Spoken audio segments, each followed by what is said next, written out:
Hello guys. Hello. This is for Cancer.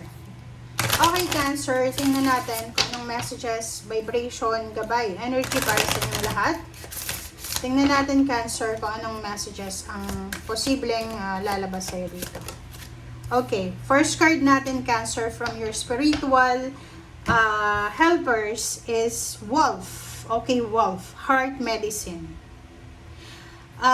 Cancer. Yung Wolf card na to, this is a message regarding sa emotion, love life, family life, sa puso mo. Sinasabi ng bara sa'yo na siguro may mga relationship ka na hindi na talaga pwede. Like may mga family members, friends, relatives, or may mga commitments ka na talagang hindi na pwede. Wala nang kapatawaran, wala nang paraan para maayos pa. So, sinasabi ng bara sa'yo dito na wala kang magagawa dyan, okay? Let go. Let go mo na yung taong yan, yung emotions na yan, yung relationships na yan, or kung ano pa man siya. Okay? Let go, let God, let it flow. Same with the Scorpio. Okay. Okay, for the love life, tingnan natin. Ano ba yung message sa inyo para sa love life?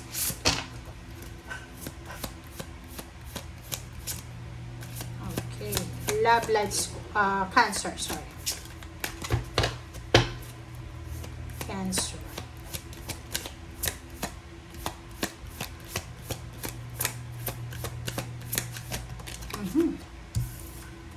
Cancer, compassion for all. So, this is for emotion.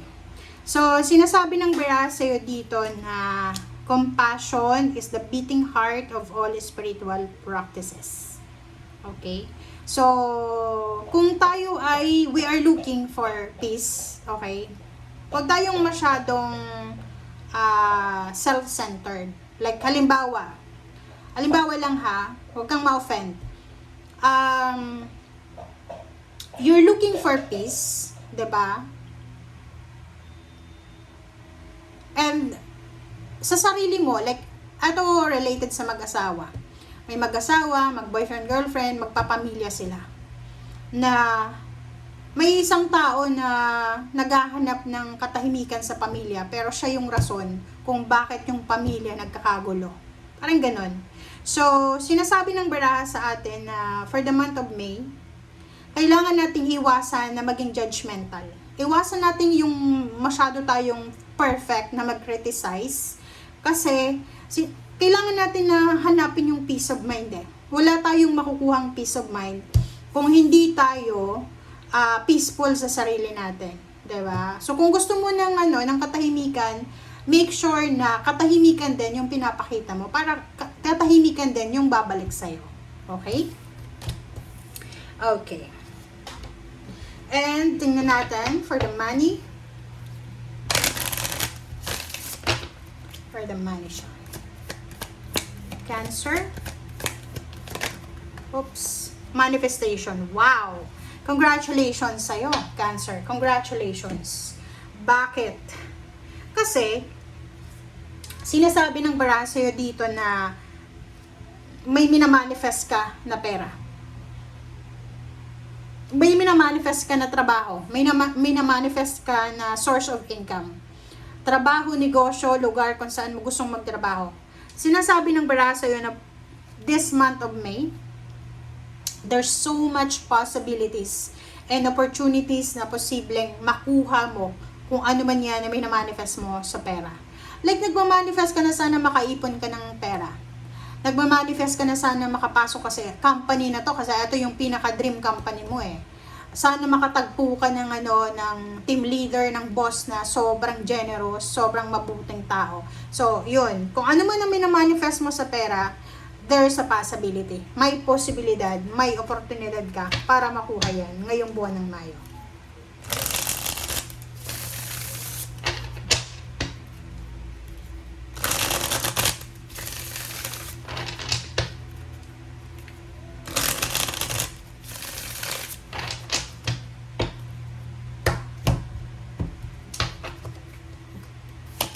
Okay.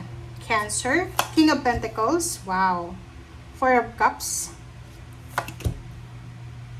Okay, Five of Cups and Ten of Cups. So, yun. Sabi ko sa'yo kanina, okay, you are aiming for peace, especially sa family. You're aiming for peace, and sinasabi ng Five of Cups sa'yo dito, Cancer, na para hindi ka daw magsisi, make sure na you have so much time and effort para sa pamilya mo. Ito ay para doon sa may mga asawa na Cancer. May asawa, may karelasyon, may ka-live-in. Make sure na kahit mayroon na kayong sariling pamilya, you still grounded sa family mo. Kasi may iba na okay naman yung sistema ng Cancer kasi Cancer is water sign, medyo emotional, close siya sa parents niya or sa siblings. Pero minsan nakakapag-asawa yung Cancer na pareho niya Cancer, which is yung iba different yung point of view. Kung nakapag-asawa ka ng medyo controlling, pwedeng siya yung maging rason para mapalayo ka sa pamilya mo. So, dito sa barahang to, sinasabi, para hindi ka magsisi sa bandang huli, make sure na kahit may asawa ka na, may karelasyon ka na, babalik ka pa rin dapat sa yung pinanggalingan. Okay? Kasi minsan, dahil may asawa na, parang hindi na nakilala yung parents, yung siblings, yung parang, okay, may asawa na siya, so andun na siya talaga, as in 101% na siya doon sa asawa niya. Okay, next is Four of Cups and King of Pentacles. So, sinasabi ng bara sa'yo, there's a lump sum of money coming, or there's a financial stability coming, na pwedeng siya yung maging rason para magkaroon ng sobrang happiness, celebration sa buong pamilya. So, nakikita ko sa'yo dito, pwedeng, there's a family celebration, like wedding, fiesta, parang ganon. May, going to June, July, August, September, until December siya. Nakikita ko sa'yo dito na, posibleng ngayon pa lang na nagre-read tayo, nagsisave ka na ng pera, or saving money, ng paunti-unti, para makapag-celebrate ka. Yun ang nakikita natin. Okay? So, let's check.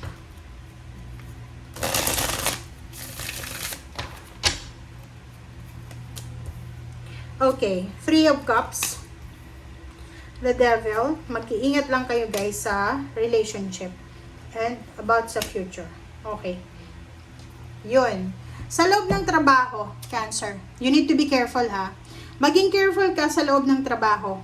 Iwasan mo yung pakikipagrelasyon sa loob ng trabaho unless asawa mo siya or talagang girlfriend or boyfriend kayo or magkalibin kayo tapos iisa lang yung trabaho nyo. So, dito sa barahang to, sinasabi ng baraha sa'yo, Cancer, na walang masama sa pagkakaroon ng relationship. Walang masama na maging masaya ka. But the problem is, nakikita natin, there's a temptation here. Okay? Mag-iingat tayo. Like, halimbawa dito na pinagkatiwalaan ka ng malaking halagang pera ng boss mo, ng owner ng company, parang pinatago sa'yo or parang money, lump sum of money ay pinagkatiwala sa'yo. You need to be careful ha. Maging careful ka, huwag mong gagastusin yung pera, huwag mong dispalkuhin yung pera kasi posibleng magkaroon ka ng problema sa batas. Another here, sinasabi ng bara sa'yo na siguro ngayon, doon sa mga Cancer na nagpa-part-time lang kayo, wala kayong stable na trabaho, wala kang kontrata, freelancer ka, or kung ano pa man yung situation mo ngayon sa trabaho. Sabi ng bara sa'yo dito na in the near future, sa mga susunod na buwan, taon, posible na makakatagpo ka talaga ng trabaho or company na siya yung magiging solid foundation mo. Kumbaga, halimbawa, kung palagi kang part-time, meron kang papasukan na part-time na posibleng because of your hard work or skills, aanuhin ka nila, ilalagay ka nila sa pagiging full-time. Or because of your hard work and then skills and dedication sa trabaho, posibleng ma-promote ka, posibleng tataas yung sahod mo, or posibleng mabibigyan ka ng reward or award, or posibleng mabibigyan ka ng appreciation, or magiging sobrang famous ka sa loob ng trabaho or company. Okay? So, thank you guys for watching. Bye!